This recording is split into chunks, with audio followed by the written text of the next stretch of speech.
Masih di Lunch Talk, Hari Film Nasional bersama narasumber kami, sutradara Angga Dwi Masa Songko dan aktor Chico Jericho. Mas Angga tadi sudah sempat cerita memiliki sebuah production house juga.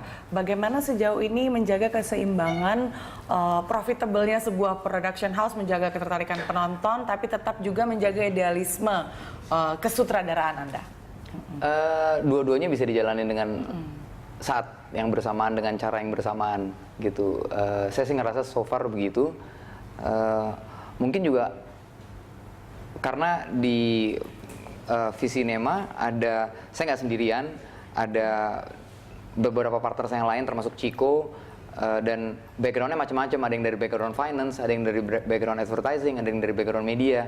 Nah, kita bersinergi sama-sama untuk bikin sesuatu yang everybody's happy gitu, termasuk saya happy.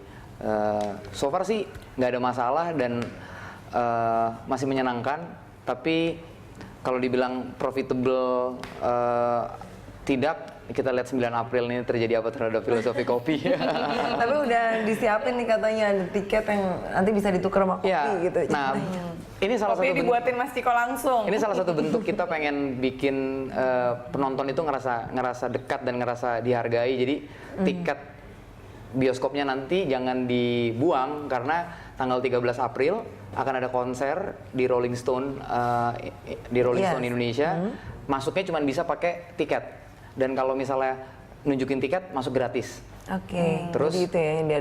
itu satu, dan bisa juga tiket ditukar dengan kopi di Melawai yang dibuatin langsung sama Chico. Jadi kita punya kedai kopi filosofi kopi yang set filmnya akan kita buka untuk umum di masa promosi film, dan orang bisa minum kopi di situ secara gratis hanya dengan menunjukkan tiket bioskopnya. Dan baristanya Chico Jericho lagi. Baristanya Chico 24 jam. Ngantri.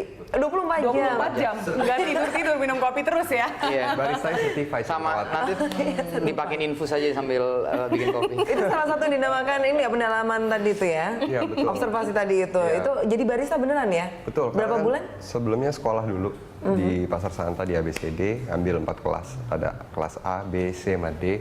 Dari appreciation, dari kelas brewing, cupping, sampai definitif espresso.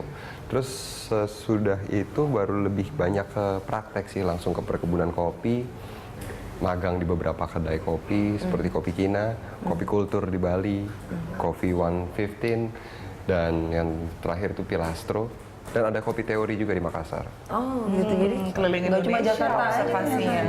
Karena kan dari ujung ke ujung Indonesia itu kan yang Jadi terkenal malah dengan kopinya. observasinya dibanding syutingnya. tiap hari dia camping. Sekarang malah lebih ketagihan bikin kopi, karena bikin kopi itu seperti ritual kan. Oh gitu. Iya, kayak ada. Boleh dicoba abis ini dipraktekin. Nah, nanti nonton di filosofi kopi akan ngelihat kopi dari sudut pandang yang berbeda, yang selama ini mungkin orang yang minum kopi sehari-hari pun nggak pernah tahu, oh segitunya loh kopi gitu.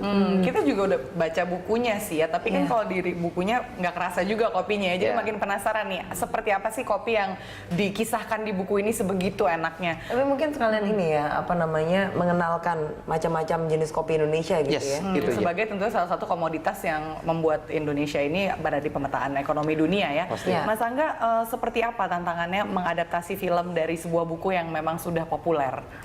Dewi Lestari kan tulisannya. Tantangannya adalah menurut saya, karena yang kita ambil kan satu cerita pendek. Jadi challenge terbesar sebenarnya bagaimana mengembangkan ceritanya dari cerita yang kalau misalnya kita mau bikin film kira-kira 10 menit gitu, jadi materi yang bisa untuk 100 menit gitu. Challenge-nya besar sekali di situ, bagaimana kita mencari cara mengcrafting cerita supaya tidak lari dari nafas dan nyawa cerita aslinya.